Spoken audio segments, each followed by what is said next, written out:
Tudo bom, pessoal? O meu nome é Bruno, sou orientando do professor Alejandro no trabalho de conclusão do curso. Eu estou no último semestre da faculdade e o professor me convidou para dar uma aula para vocês hoje sobre a teoria jurídica do Herbert Leonel Adolphus Hart. Eu acompanhei algumas aulas pelo YouTube ali que o professor postou. Eu vi que vocês já tiveram, né, um pouco das correntes filosóficas do direito. E eu acredito que seja o primeiro grande autor que vocês vão ter em específico agora, né? Que vocês vão trabalhar as ideias, vocês vão ver sobre as ideias desses autores para ajudar na compreensão, né? Do que eles contribuíram para a filosofia do direito e a forma como eles pensavam realmente o direito. Acredito que o Hart vai ser um bom exemplo, ele é um autor positivista, né? Eu acredito que ele vai ser um bom exemplo para início, porque ele vai ajudar a compreender alguns pontos bem importantes da realidade. Ele rompe, né, com o positivismo anterior, de certa forma. Ele é um autor considerado inovador, e por ser inovador, claro, ele vai receber diversas críticas, seja por outros positivistas, seja pelos desnaturalistas. Qual que é a minha ideia aqui, pessoal? A minha ideia é trazer para vocês uma aula objetiva, não tomar tanto tempo de vocês, trazer de uma forma objetiva os principais pontos da teoria dele.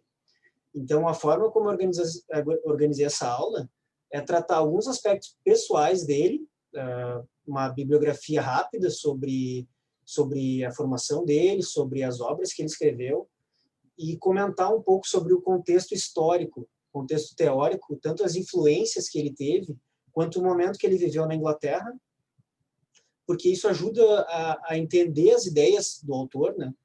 Explica um pouco do porquê o autor acaba pensando de um jeito e não de outro, e até para a gente entender que, dependendo do período que o autor escreve, o pensador, enfim, ele não tem como adivinhar, né?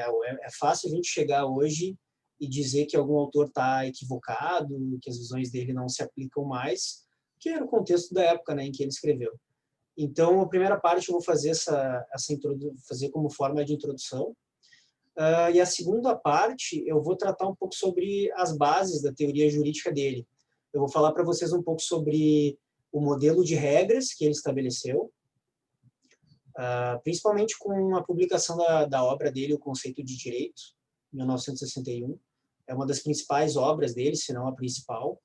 E ali dá para entender, dá para ter uma visão bem clara, que é o que eu vou procurar demonstrar para vocês, como que se construiu a teoria dele, seja pela introdução da ideia de regra social, depois passando para uma questão da textura aberta do direito, uma análise, sempre uma preocupação sobre os conceitos jurídicos, como que nós vamos pensar os casos práticos a partir dos conceitos de dentro do direito. Então, e, por fim, eu acredito que seja um ponto aqui que tenha uma certa relevância, porque, nesse sentido, o Hart também deu uma grande contribuição, inovou bastante, no que diz respeito à relação entre direito e moral.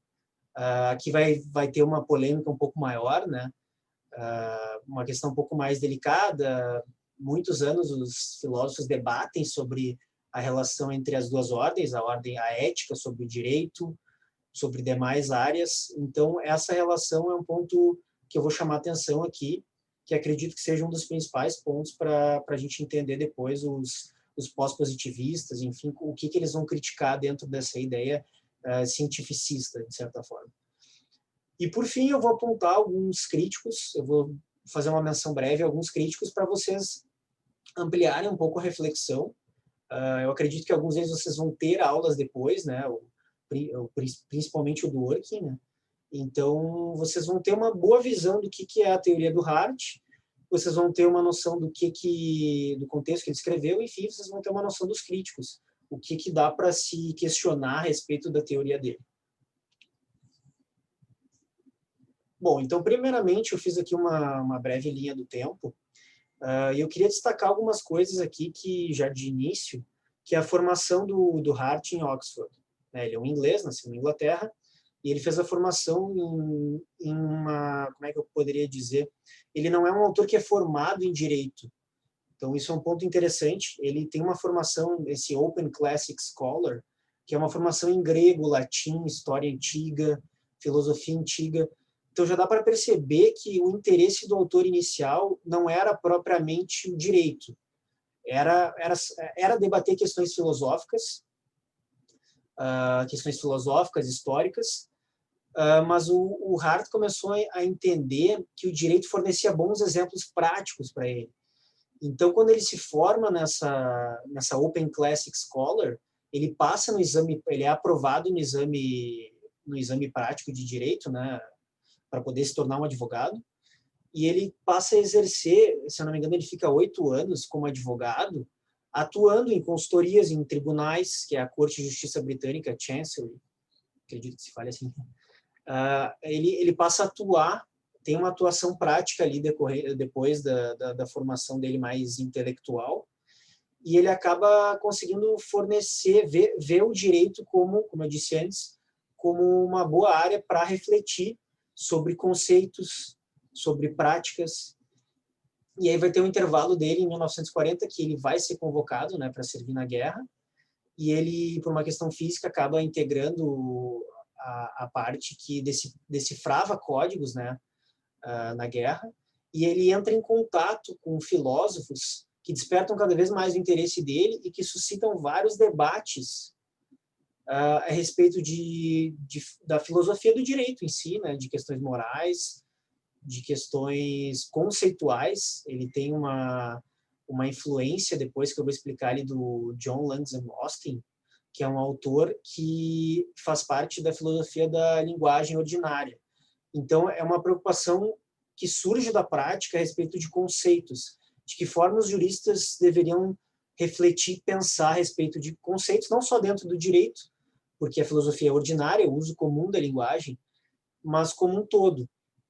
Então, ele tem uma atuação acadêmica importante. Depois, ele é convidado para ser tutor na New College of Oxford, onde ele teve a formação dele, e ele entra justamente em contato com Austin, que vai despertar nele esse interesse. Vai mostrar, eles vão ter vários debates entre eles, inclusive a própria teoria do Hart vai ser construída a partir de alguns defeitos que ele vai considerar, vai fazer algumas críticas para o Austin. Então, ele primeiro vai desconstruir a teoria do Austin para depois criar ou montar os principais pilares da teoria dele. Então, aqui ele assume uma cadeira eu acredito que o tutor seria o professor substituto, né? Então, ele inicia em 45 aqui, em Oxford, e depois, mais tarde, ele se torna professor titular daí da cadeira de Teoria do Direito, Jurisprudence, em Oxford, e ele faz parte de uma revolução filosófica, porque antigamente a cadeira de Teoria do Direito ela era técnica, então se trabalhava questões como fontes do direito, propriedade, e o Hart vai chegar ali e vai mudar o rumo da cadeira. Então, ele vai começar a focar justamente em conceitos jurídicos, conceitos práticos para os operadores do direito refletirem sobre, e vai ter essa preocupação, se fala muito também numa revolução da linguagem, né? A aproximação da filosofia com a linguagem, e vai romper um pouco com essa estrutura tradicional que a cadeira tinha. Então, ele assume daí a cadeira da teoria do direito em Oxford, e depois ele se torna professor em Harvard. Ele é convidado para ser professor em Harvard, e ele vai ter alguns debates interessantes aqui nesses anos de 1956 e 57 com o Lon Fuller, que é um dos críticos que eu vou mencionar para vocês ao longo da exposição e no final. Eu vou passar para o próximo slide aqui. Vou explicar um pouco para vocês agora, entendendo esse caminho que o Hart percorreu inicialmente, começando numa área mais acadêmica, indo para uma parte prática e depois retornando, né, para uma área mais filosófica, acadêmica. Qual que é o contexto histórico e teórico que o Hart enfrentou? No período pós-guerra na Inglaterra, havia sempre o Hart sempre se questionou a respeito de temas como punição e responsabilidade. Então, qual que é um questionamento que era suscitado por ele? Quando que a máquina pública do direito deve punir? O que motiva? Será que uma conduta imoral deve ser punida pelo direito? Então, ele por ser um social-democrata, um liberal, ele teve influência do utilitarismo liberal do Bentham e do Mill, e ele vai sempre acreditar numa certa preservação moral do indivíduo. Então, eu vou explicar para vocês depois que o Hart vai conceber a moral de várias formas diferentes. Uma moral ele concebe em uma perspectiva comum às pessoas, é o que ele denomina de moral positiva, mas ele também vai conceber a moral como uma moral individual, que o ser humano ele tem livres escolhas a fazer, né? E o direito não o direito não deve punir essas escolhas privadas. Então, o que eu poderia pensar aqui? O que seria suficiente para punir alguém? Primeiramente, a questão de responsabilidade. Ele vai retomar justamente a ideia do Stuart Mill e do Bentham. Ele vai dizer que o único propósito, a única forma de eu punir alguém, responsabilizar alguém por meio do direito, é quando essa pessoa entra na esfera alheia, quando ela causa um mal a um terceiro, quando ela vai denegrir a esfera alheia. Então, se isso não acontece, ele vai fazer uma diferenciação aqui, sempre preocupado em não legalizar a moral, em não transformar tudo que é moral em direito. Então, justamente para preservar essa escolha individual, esse livre-arbítrio, então temas como sexualidade, a própria ideia de homoafetividade, que na Inglaterra existiam leis que criminalizavam isso na época, ele vai ser pela postura liberal que ele adquiriu, enfim, pela história dele, ele vai sempre defender isso, que o indivíduo tem essa moral individual preservada. Então, esses temas liberais, como aborto, como sexualidade, ele vai sempre dizer que em razão de eu acabei esquecendo de falar para vocês, tem uma terceira moral, que é uma moral crítica. Então, além da moral positiva e a moral individual, tem uma moral crítica na sociedade, que são princípios em que é uma moral crítica que se relaciona com a moral social e que permite com que a moral, no decorrer do tempo, ela se altere. Então, o que era moral na época pode não ser moral hoje, ou ao contrário, né, como normalmente ocorre. Então, pessoal, uma outra influência bastante forte que o Hart teve foi a influência do positivismo jurídico precedente, né? E eu queria fazer uma retomada com vocês sobre algumas teses, né, do positivismo. Acredito que o Alejandro tenha explorado isso com vocês, mas é importante sempre retomar algumas coisas, como, por exemplo, a tese das fontes sociais. A ideia de que o ser humano ele cria o direito, né? As leis devem origem a uma prática humana. Então, o que acontece? O pessoal normalmente confunde o direito deve ser explicado por fatos sociais e as pessoas confundem isso com um certo legalismo, que é uma concepção primitiva da escola da exegese na França, o Código de Napoleão, que o juiz ele era a boca da lei, né? O juiz bastava ele aplicar o que estava na lei, a aplicação fria da lei, e era isso, né? Não tinha mais nada. Mas, na verdade, o próprio Hart vai ter aqui quando a gente falar sobre a textura aberta, a gente vai ter uma demonstração justamente ao contrário, né? O texto, como o texto ele não dá conta de resolver o problema, a solução daquele caso, o juiz vai ter que sair do texto e vai ter que indicar como deve ser resolvido o caso. Então, esse é só um exemplo para demonstrar para vocês que o positivismo ele evoluiu muito e ele não se restringe a simplesmente aplicar a letra da lei. Existem outros fatores que vão ser levados em conta, mas, claro, a ideia justamente é que esteja posto, né? Que não seja algo metafísico, algo tirado de fora da criação humana em si. A segunda tese é a tese da separabilidade entre o direito e o moral. Isso aqui é um ponto bem importante do positivismo. Ele enxerga o direito, a esfera jurídica, diferente da esfera moral. São duas ordens diferentes, duas ciências diferentes. Eu tenho a ética, que estuda a moral, e eu tenho a ciência jurídica, que estuda o direito. Então, é uma concepção metodológica, né? Vem do Kelsen, da teoria pura. Ele não diz que essas áreas não se relacionam, que elas não têm influências. Elas têm influências, só que são áreas que devem ser tratadas diferente. Eu tenho que tratar somente o direito do ponto de vista científico para poder descrever, para poder trabalhar ele adequadamente, estudar ele. Então, essa é a ideia da teoria pura, né? É pegar, é separar e deixar o direito puro para poder ter para o cientista poder trabalhar em cima só do direito, para ele não ser poluído pelas outras áreas. E o que eu queria dizer aqui também sobre a questão da separabilidade do direito e da moral? O Hart tem uma visão de que são áreas diferentes também. E isso reflete muito o contexto em que ele escreveu as obras dele. Porque, por exemplo, o conceito de direito, se a gente for pegar bem na época, a tradição britânica, a tradição parlamentar britânica, até o fim do século XX, ela tratava as questões de direitos fundamentais, de questões de justiça, numa esfera política.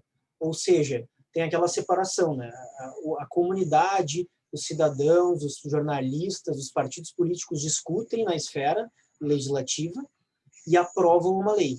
Então, é aí que tem que ser deverão ser tratadas as questões de justiça, questões que envolvem a moral, e não depois. Então, o que acontece é que depois que foi aprovada uma lei, não interessa se o advogado, o juiz, ele não concorda do ponto de vista moral, ou do ponto de vista até de uma teoria da justiça. Ele deveria aplicar a lei que foi aprovada. Então, tem uma diferenciação de tratamento dessas questões. Essas questões que envolvem justiça deveriam ser tratadas antes, em uma outra esfera, no momento que é aprovada uma lei. É ali que tem que haver o dissenso, a discussão sobre as coisas.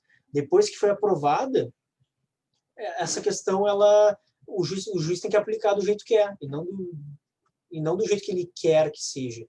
Então, é uma diferenciação também de como o direito é e como o direito deve ser. Isso é muito presente no positivismo.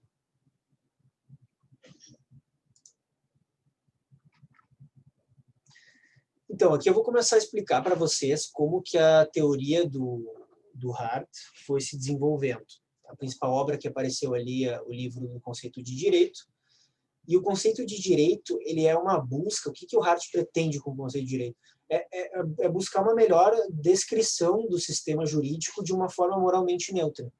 Então, ele faz parte de ele quer analisar o direito de uma forma justamente analítica e se preocupar em explicar como ele funciona e não como ele deve funcionar. Então, ele não vai trabalhar com algumas questões de justiça, questões políticas. Ele quer fazer uma teoria que dê conta de explicar como o direito funciona, como o direito é. E, para isso, ele vai pegar o modelo austiniano, né, que ele traduz no livro dele, que é o modelo que é adotado pelo Austin, que é o modelo antigo precedente do positivismo, que explica o direito. Então, ele vai, primeiramente, desconstruir essa teoria. O que eu queria destacar aqui com vocês?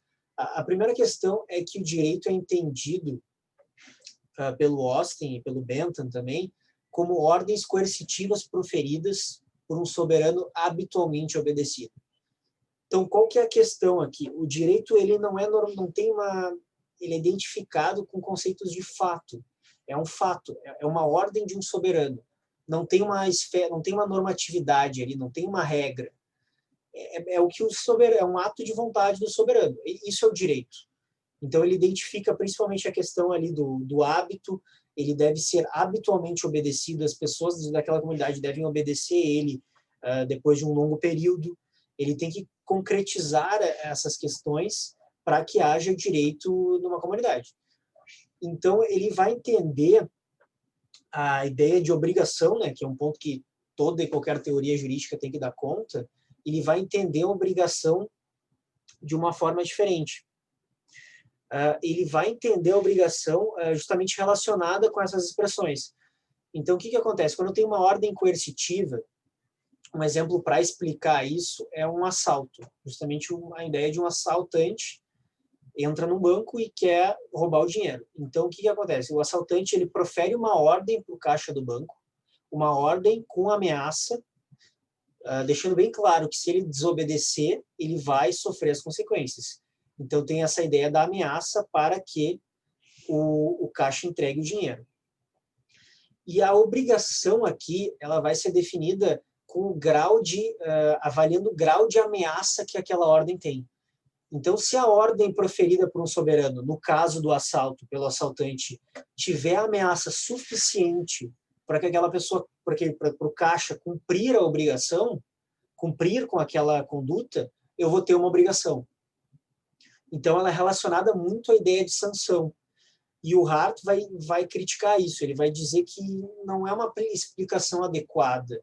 A sanção ela é importante para dar eficácia, mas ela não é a questão necessária ali. Eu posso ter uma obrigação que não tem sanção. Então, o que acontece? Ele vai justamente entrar no conceito, nessa ideia do sujeito que entregou o dinheiro ao assaltante. Ele foi obrigado, naquele momento, a entregar o dinheiro, uma coação, né? Ele foi obrigado a entregar. O Hart vai dizer que isso é uma coisa, mas o que explicaria a obrigação, tem uma diferença de termos entre eu fui obrigado naquele momento e eu tenho uma obrigação. Ter uma obrigação é uma ideia mais objetiva. Eu tenho uma regra que vai conferir a obrigação.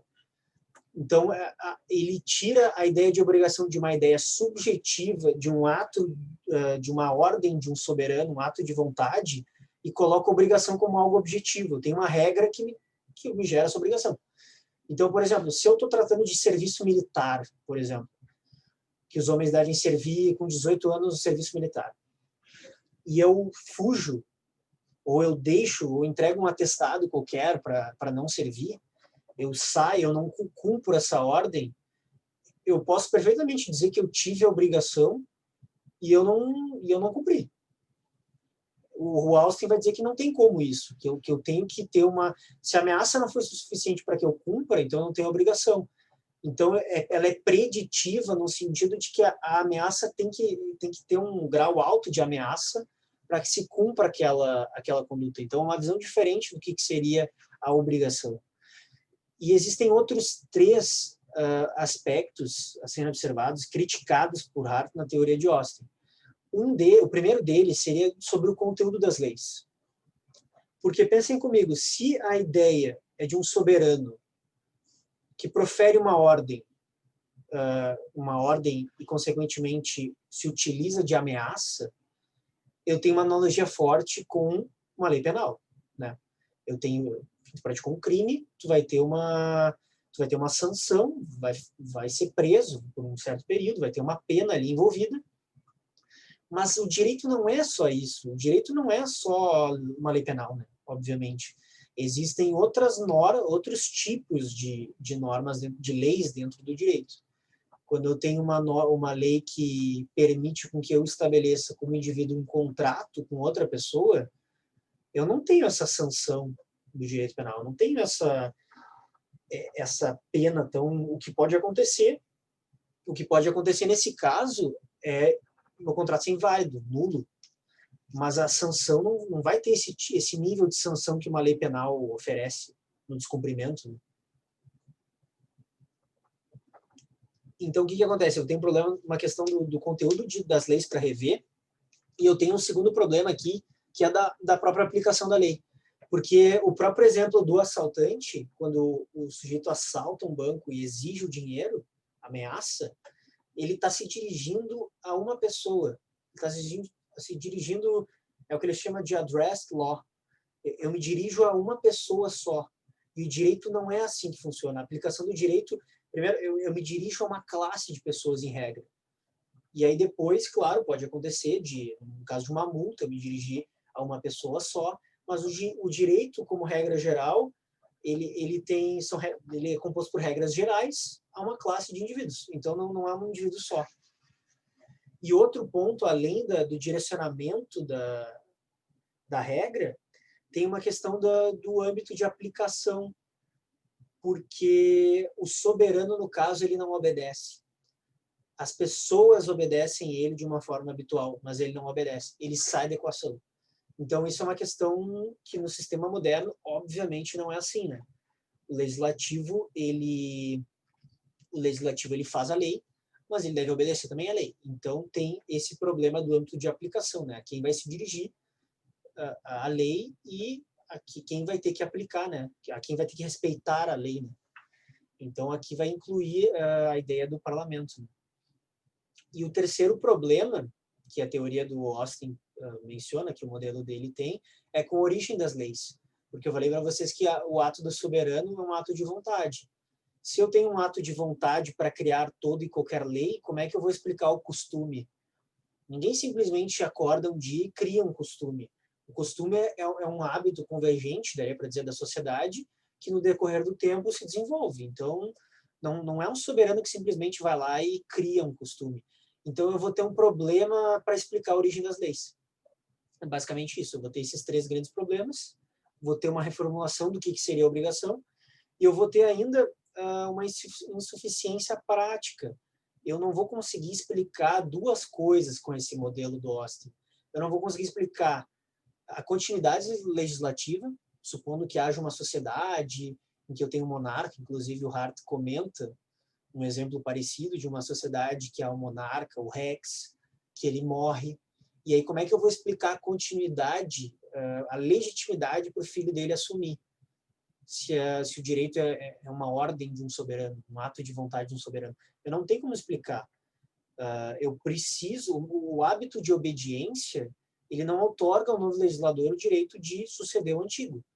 Então, vai ter um problema prático aí.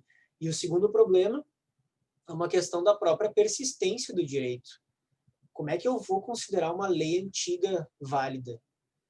Se o soberano da época era habitualmente obedecido.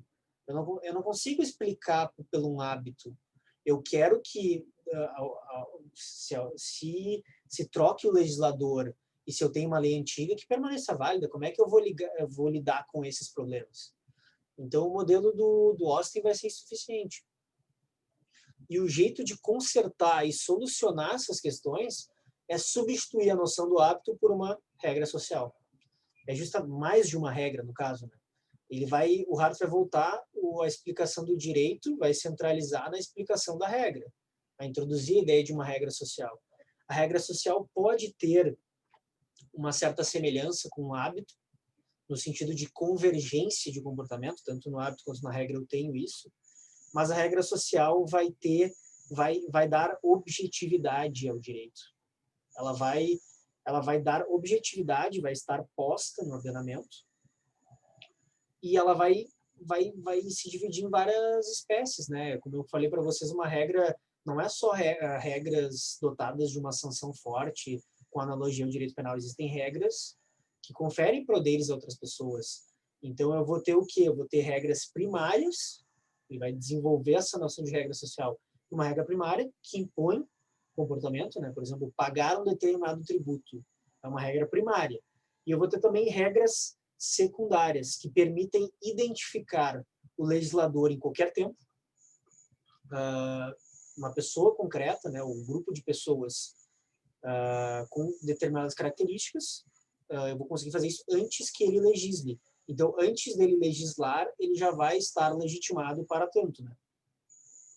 Então, o que acontece? Essas regras secundárias, elas vão estabelecer poderes e elas vão dizer a respeito da identificação e alteração dessas regras primárias. Então, eu vou ter ali regras de alteração, adjudicação, que serão regras que conferem poderes para julgar, né, as questões, os conflitos. E eu vou ter aqui também a principal regra, a regra suprema do sistema, que é a regra de reconhecimento. Então, o direito é uma união entre regras primárias e secundárias. Isso é o direito. O direito era antes ordens coercitivas proferidas por um soberano habitualmente obedecido. Eu saio de uma esfera subjetiva, com base em ameaça, com base numa ordem, e eu vou para uma esfera objetiva. Então, é isso que o Hart faz no início, principalmente do conceito de direito. Não sei se vocês provavelmente até já viram isso em ciência do direito, a depender do professor que vocês tiveram. Então, o que ele vai fazer é trazer essa objetividade. E eu vou explicar um pouco para vocês agora sobre a regra de reconhecimento aqui. Ela é a regra suprema do sistema. Ela guarda uma semelhança até com a norma fundamental do Kelsen, né? Que também tem essa explicação que tem uma norma no topo, né? Tem algumas diferenças que eu vou explicar daqui a pouco. Mas a ideia é que a regra de reconhecimento ela é um instrumento para identificar uma regra válida nesse sistema. Então, eu vou ter regras primárias que são fundamentadas por regras secundárias, né? As secundárias vão conferir poderes para alguém ditar a regra primária, e eu vou ter uma regra de reconhecimento que tem como fundamento uma situação social.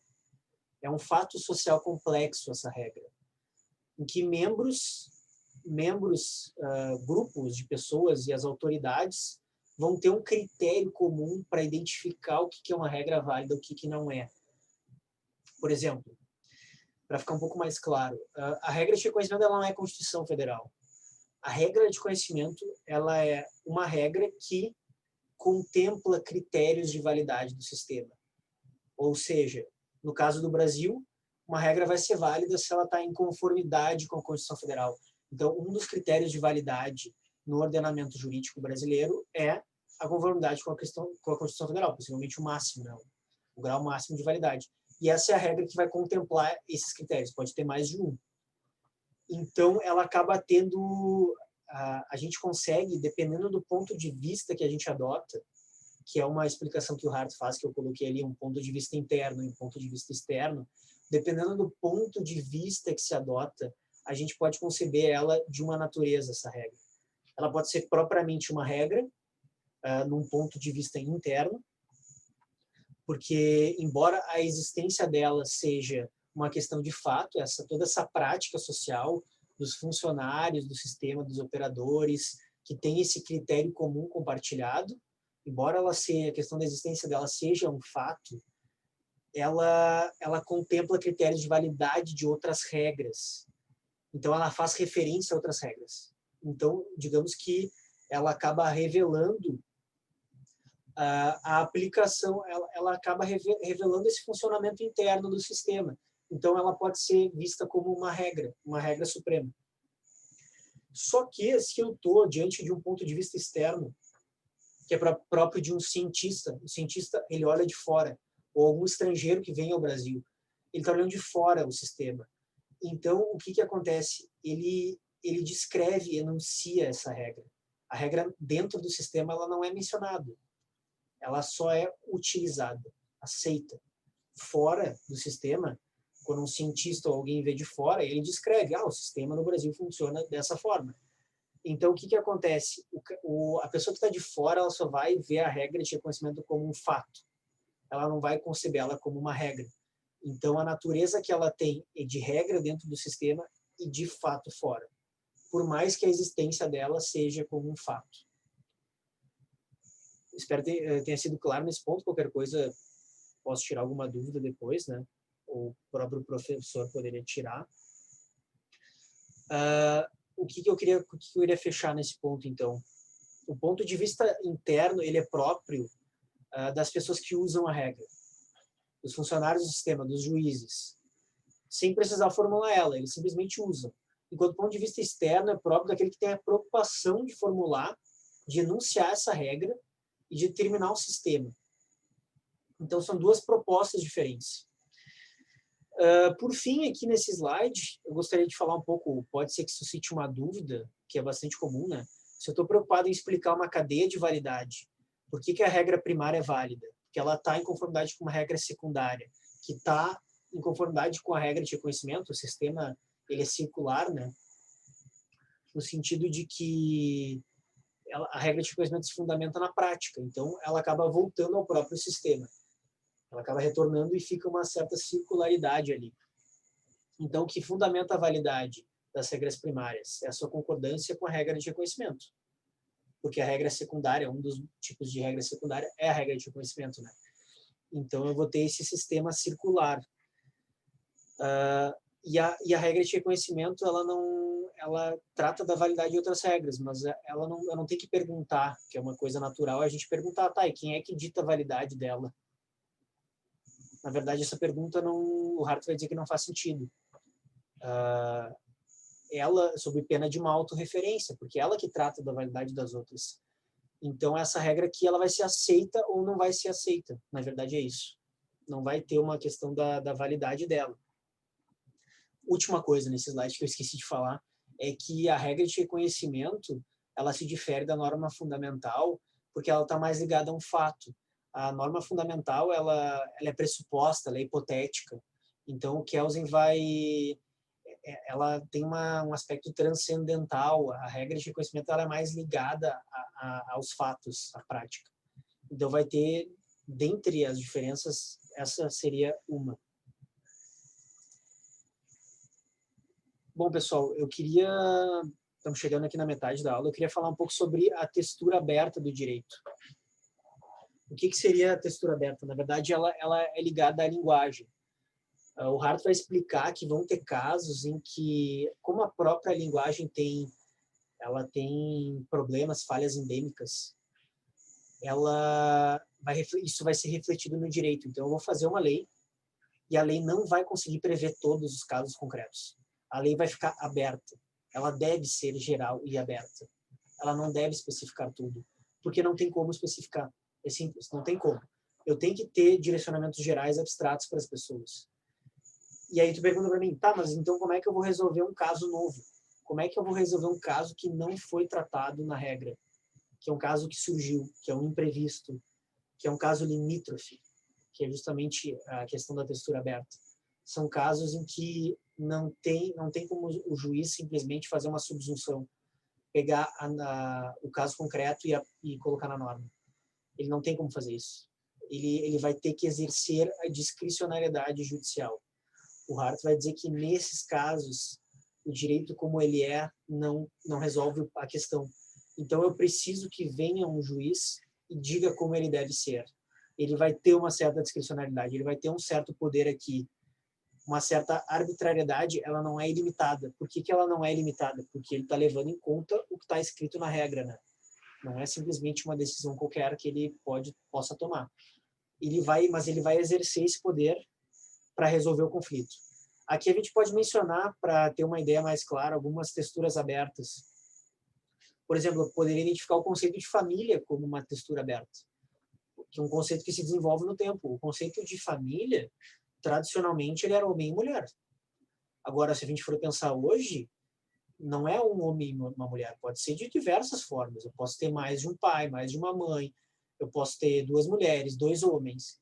Então, ele é um conceito que, por si só, não vai definir o que eu poderia dizer para vocês. Por exemplo, no direito internacional, quando eu tenho que procurar a lei aplicável ao caso concreto, vai ter um elemento internacional, tem que ver qual ordenamento que vai ter a regra, qual lei eu vou utilizar, de qual ordenamento para resolver o conflito. Se eu tenho uma LINDB ali dizendo que as questões do direito de família vão ter um elemento de conexão, vão ter o domicílio, a nacionalidade como critério para resolver, para indicar o ordenamento jurídico do caso, e tem ali questões de direito de família, eu vou ter que englobar. Por exemplo, eu tenho um caso de uma união homoafetiva. Eu vou ter que trabalhar em cima da ideia de direito de família, eu vou ter que contemplar dentro do direito de família essa união, para poder visualizar a lei aplicável ao caso. Um outro exemplo que me veio aqui à cabeça é a questão por exemplo, eu tenho uma lei que proíbe animais em transporte público. E aí tem uma pessoa que é deficiente deficiente visual. E tem um cão-guia. Ela precisa de um cão-guia ali. Ela não vai poder entrar no ônibus. Então, eu tenho questões abertas aí que vão surgindo, né? A regra não dá conta. Então, o animal, eu posso definir o que é um animal, mas no caso concreto eu posso ter uma questão nova que vá mudar, né? Vai precisar de uma outra solução mais criativa do juiz. Então, eu vou precisar dessa discricionariedade. Basicamente, o que o Hart vai dizer para solucionar esse tipo de textura aberta, esse tipo de problema.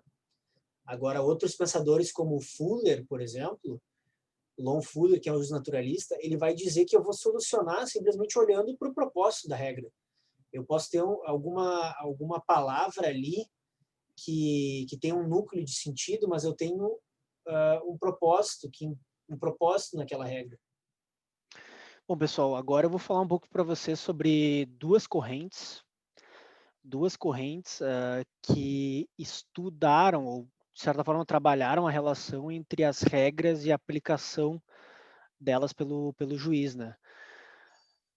Que são a do formalismo e do ceticismo. Então, o que que acontece? O formalismo, ele é uma corrente que busca uma certeza absoluta dentro das regras. Então, a decisão judicial ela vai ser um procedimento lógico dedutivo. Basta que o juiz realize a subsunção do caso concreto à norma geral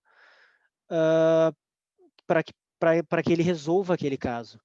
Então, eu tenho o que o Hart vai denominar de paraíso conceitual dos juristas, o nobre sonho dos juristas, que eu simplesmente interpreto o que está na lei, visando a segurança jurídica, e eu resolvo os problemas. E aí o Hart vai fazer uma crítica dizendo que não tem como isso, né? Que o formalismo ele ignora o fato de que não tem como tratar, justamente o que eu estava comentando sobre a textura aberta, ele não tem como tratar todos os casos possíveis, não tem como saber todos os casos possíveis e circunstâncias que vão acontecer. Então a regra não vai dar conta disso. Seria importante a questão da segurança jurídica e de manter com base, de julgar com base no que está escrito, mas o direito não tem como ter essa rigidez que o formalista objetiva. Então, o que, que acontece? O cético vai vir e vai dizer justamente o contrário. O cético ele está representado pela corrente do realismo jurídico, muito forte nos Estados Unidos, e vai dizer justamente o contrário, que o direito ele não é fechado, o direito é aberto. Então, a decisão judicial, o papel do juiz é dizer o que o direito é. O direito é aquilo que os tribunais e os juízes dizem que ele é. Então, aqui eu vou ter um outro extremo. Eu tinha o 8, agora eu tenho o 80. Ele vai tirar a importância das regras. E o Hart vai dizer que esse cara é um absolutista lá, frustrado. Porque ele viu que eu não podia englobar tudo na regra, agora não vou dizer que não tem nada na regra. Aqui vai ter uma confusão entre duas questões, entre a definitividade e a infalibilidade da decisão. São coisas que não se confundem. O fato de uma decisão, o fato de uma Suprema Corte ter a última palavra do que é o direito, no caso do Supremo Tribunal Federal, por exemplo, não significa dizer que ele não falha. A decisão pode estar errada e ela pode ser, no caso, tem recursos, né, mas ela é a última instância, mas o ponto que eu quero dizer é que não a afirmação de que o tribunal estava errado não tem consequência dentro do sistema. A gente vai seguir aceitando ele da forma como ele é, a menos que ele erre demais, a ponto, os erros são tão frequentes a ponto da maioria das pessoas não aceitarem, né? O sistema não aceitar mais. Mas é que nem aqui o Hart faz várias analogias com jogos. Por exemplo, pega um jogo de futebol, o juiz, o VAR errou. Era para ser um lance que teve um impedimento e o VAR confirmou o gol. Enfim, eu vou ficar brabo ali na hora, se for com o meu time, eu vou, enfim, espernear, mas não adianta. O resultado aconteceu o gol e segue o jogo. Então, é basicamente essa analogia com os tribunais. O juiz vai errar e a gente vai ter que aceitar. Não tem como. Ele falha, mas ele é definitivo, né? Dentro do sistema. Então, o que acontece? Só vou voltar um pouquinho aqui. Então, essas duas correntes o Hart vai criticar e vai dizer que existe um meio termo. É um meio termo. A gente pode perceber isso pelo slide anterior da textura aberta. Ele vai dar a devida importância para o texto, mas existem situações em que o direito vai ter que ser dito pelo juiz. É isso. Quando eu tiver uma textura aberta, eu vou ter que ter a discricionariedade do juiz. Então, ele vai fazer uma mescla, ele vai criticar as duas correntes e vai dizer que o meio termo seria a melhor forma de tratar isso, tratar regras, tratar a decisão do juiz, da decisão judicial, né? E aqui, por fim, é o último ponto importante que eu queria tratar com vocês, é a relação entre o direito e a moral. O positivismo, como a gente viu ali no início, ali retomei algumas teses com vocês, enxerga como ordens separadas. A moral é uma coisa, o direito é outra. O Hart, ele vai, dentro da moral, né, a gente pode falar sobre justiça e sobre a obrigação moral em relação à obrigação jurídica. A justiça, para o Hart, ela é utilizada, ele critica o uso da palavra por outros autores e pelas pessoas em geral. Porque a justiça não, ele vai dizer, não é, eu não gostei de uma lei, então ela é injusta. O pessoal tem um uso banal do termo. A lei que não me agrada é injusta, a lei que me agrada é justa. Então as pessoas usam muito o termo injustiça, justiça. E o Hart vai dizer que não, a justiça tem uma ideia por trás. Né? É uma coisa, tem uma concepção elementar. O que ele vai dizer é o seguinte: a justiça é tratar iguais da mesma forma e desiguais de forma diferente. Justiça formal. Essa é a justiça. Ele vai falar um pouco também sobre justiça distributiva, enfim, mas eu acho que esse é o ponto principal para demarcar que dentro da esfera moral, o tratamento da justiça ele é interpretado como ele tem um sentido, a justiça tem um sentido formal. Então, se eu posso mencionar alguns exemplos que o Hart comenta nos livros dele. Se eu sou um pai e eu tenho dois filhos que desrespeitaram, enfim, descumpriram com alguma coisa dentro de casa, eu tenho que tratar os dois da mesma forma se eles praticaram o mesmo ato. Eu não posso tratar eles de forma diferente. Aí que seria injusto. É como se a injustiça fosse vista não sob o ponto de vista do conteúdo daquela lei ou daquela regra. A regra está posta. E a regra tem que ser aplicada de uma maneira equitativa. Então, eu tenho que tratar igual. Essas pessoas são iguais e praticaram o mesmo ato. Então, é nesse ponto de vista que a justiça vai aparecer, principalmente. Ela vai ter esse aspecto elementar que não muda e ela vai ter também um aspecto mutável. Quando eu trato desiguais de forma diferente e iguais da mesma forma, eu tenho que definir o que é igual e o que é diferente. Senão eu tenho uma fórmula completamente vazia. Ele vai dizer o seguinte: tem uma fórmula vazia. A avaliação sobre a justiça ou injustiça, ela pode envolver, em decorrência disso, argumentos oriundos de concepções morais diferentes, que variam do aspecto individual, coletivo, no decorrer do tempo. Eu expliquei para vocês lá no início, nas influências, que ele é um moralista crítico e ele acredita na preservação da moral individual do indivíduo, a moral individual. Então, o que, que acontece? O decorrer do tempo, as coisas vão mudar e tem um aspecto da justiça que muda. A justiça formal fica posta ali, mas a concepção moral que avalia essa justiça ou injustiça, ela muda no decorrer do tempo. Então, esse é um ponto que eu queria destacar para vocês dentro da moral, da esfera moral. E o outro ponto é sobre a obrigação moral.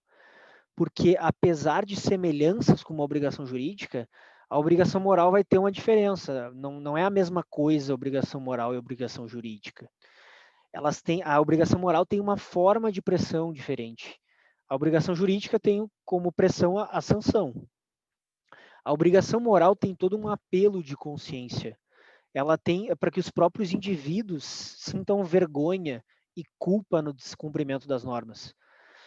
Além desse tipo de pressão ser diferente, o Hart vai dizer que tem até uma certa importância maior, no sentido de que existe uma pressão sobre o indivíduo, sobre aquilo que ele às vezes deixa de fazer em prol da comunidade, e ele tem que, dependendo do valor moral, ele tem que passar, é uma pressão para que ele passe para as outras gerações.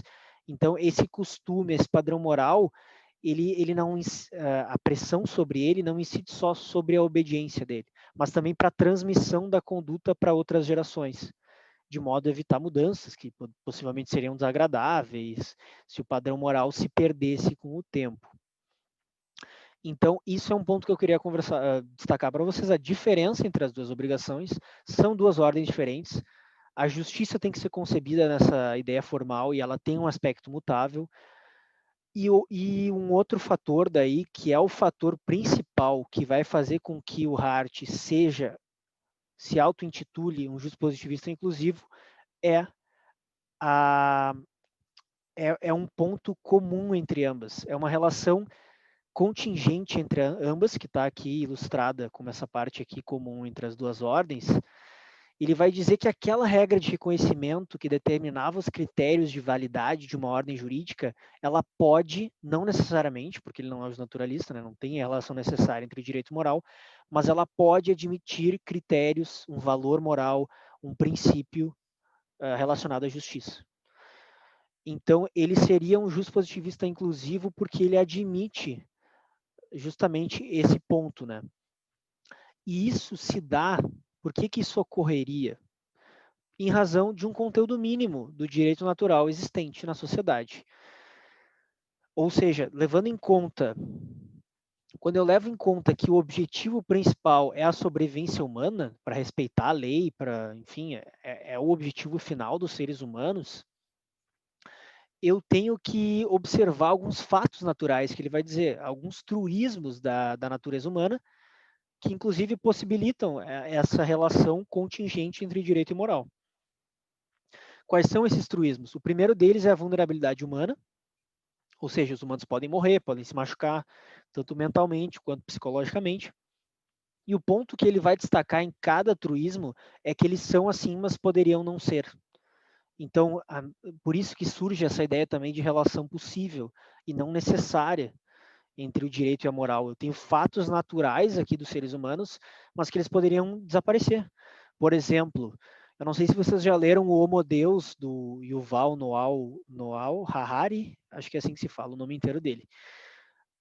Ele trata de algumas questões, enfim, fala sobre algumas questões futuras, né, que nós vamos ter que enfrentar, e uma delas é a possível alteração, a gente pode chegar em algum momento que consiga alterar a questão emocional dos seres humanos, a alteração do sistema nervoso, a gente pode daqui a pouco não sentir mais infelicidade, ser sempre feliz, a gente pode, eu não sei, de repente até fisicamente mudar, né, com inteligência artificial, não sei, ter alguma, estou viajando aqui um pouco, mas digo, ter alguma alteração e que não tenha mais, desapareça essa vulnerabilidade humana. Então, isso é uma questão que ele vai colocar. Cada um desses truísmos, desses fatos naturais, poderiam não acontecer, poderiam não estar presentes, né? Então, o segundo truísmo é de uma igualdade aproximada. Eu posso ter na sociedade pessoas mais fortes, sobre vários pontos de vista, e pessoas mais fracas. Então, eu tenho que ter leis que equilibrem o mais forte e o mais fraco, abstenções recíprocas, quanto o uso de violência, o uso do próprio compromisso. Então, esse seria o segundo truísmo. O terceiro truísmo é o altruísmo limitado. Ele se relaciona bastante com o quinto, que é a compreensão e força-vontade limitadas. Então, o ser humano ele não é 100% bom. Ele tem um lado bom e tem um lado ruim, tem um lado mal, de certa forma. Então, ele pode compreender alguma questão como sendo importante, por exemplo, pagamento de impostos. Tem gente que entende que não é importante, mas enfim, se eu entender que é importante pagar imposto, mesmo entendendo, compreendendo que o Estado tem que arrecadar, se o cara aumentar o imposto, eu não vou ficar feliz, né? Eu não. Tudo bem, eu tenho que ajudar, mas não precisa ser tanto, né? Não preciso pagar tanto imposto. Então, o altruísmo é limitado e a compreensão e a força de vontade é limitado em contribuir. E o último truísmo que eu poderia mencionar aqui são os recursos ilimitados. A sociedade não tem recursos, ele vai dizer que não tem tudo para todo mundo, então é uma característica que também está presente dentro desse contexto de fatos naturais, de conteúdo mínimo do direito natural que visa a sobrevivência humana. O ponto aqui dele, final, é o seguinte: a sociedade, para ser viável, ela tem que levar em conta esses truísmos. Tipo, só que isso não significa que a relação é necessária entre direito e moral, porque pode não ser. A regra de reconhecimento pode adotar um critério de validade com base em alguma questão moral, algum princípio, algum fundamento moral. Então, é aí que ele se diferencia dos positivistas anteriores. E isso vai gerar, sempre que a gente inova em alguma coisa, a gente é criticado, né? Então, o Dworkin vai atacar a teoria do Hart como um todo, desde a questão da discricionariedade judicial, dizendo que os juízes eles têm que descobrir a resposta correta no ordenamento, quando a lei não dá conta. Algum princípio, alguma questão. Lembrando que, só fazendo um parênteses, o Hart não é contra um princípio, ele não seria contra algo que está positivado. Não tem problema um princípio moral estar dentro do direito e estar positivado. O problema do Hart vai ser quando isso sai da esfera do direito posto, da convenção, do fato social, né, da criação humana. Então, esse que é o problema para o Hart. Mas o Dworkin ele vai atacar essa teoria da discricionariedade. Inclusive, tem livro que ataca propriamente, usa como alvo a teoria jurídica do Hart. E ele vai dizer, o juiz não possui discricionariedade para resolver os casos difíceis. Ele vai defender o direito como integridade e vai defender a existência de princípios norteadores do direito, que é uma coisa que o Hart, efetivamente, se a gente pensar bem, ele não, pelo que eu até expliquei para vocês, não tem essa questão dos princípios. Tem fatos naturais, mas ele, conteúdo mínimo do direito natural, mas ele não fala sobre outros standards, digamos, ele centraliza muito na ideia da regra. Então vão ter princípios aqui norteadores dessas decisões difíceis e o juiz deve corrigir o direito por meio da moral. Então é basicamente, enfim, um dos pontos, né? Vocês vão ter uma aula sobre o working, uma boa aula sobre o working, vocês vão ter, e é justamente essa questão, ele vai trazer os princípios, vai comparar com as regras e vai dizer que o positivismo ignora outros padrões que não são regras, que existem diferenças entre eles, enfim. O outro teórico que eu também mencionei ao longo do trabalho é o Lon Fuller, é um outro justnaturalista, o justnaturalismo procedimental. Ele vai defender que o direito tem uma moralidade interna. Então, ele vai dizer que o direito, enfim, vai dispor sobre essa moralidade dentro do direito, como ela apareceria, e ele vai ter vários debates com o Hart, né? Ele teve o debate sobre a textura aberta, ele vai dizer que sempre a gente resolve com base no propósito da regra, e ele vai dizer também que ele vai ter algumas discussões com o Hart sobre alguns casos da Segunda Guerra Mundial, da Alemanha nazista, para dizer que uma lei é inválida. Em resumo, assim, de maneira geral, o Hart pode achar, ele vai dizer que existem leis que são más, mas não deixa de ser uma lei. O Fuller vai dizer, como um naturalista, vai dizer que se a lei ela não é justa ou ela ofende determinados princípios, valores morais, ela é injusta. Então, ela não seria direito. Então, tem essa conexão interna entre o direito e a moral. E, por fim, a título de menção, só não vou aprofundar aqui com vocês, é o Joseph Raz. Ele é um juiz positivista excludente, ele não admite a moral no direito. Ele vai, enfim, desenvolver uma teoria e vai dizer que o Hart traiu as premissas do positivismo jurídico. Então é isso, pessoal. Espero que vocês tenham gostado, espero que vocês tenham visto até aqui a aula. Eu tentei ser objetivo, algumas questões abrem um pouco. Tentei trazer alguns casos para ilustrar, mas eu acho que espero ter conseguido reproduzir os principais fundamentos da teoria do Hart, explicar um pouco do contexto histórico também. E eu estou deixando meu e-mail para contato, caso surja alguma dúvida. Eu não sei se o professor vai comentar alguma coisa a respeito também.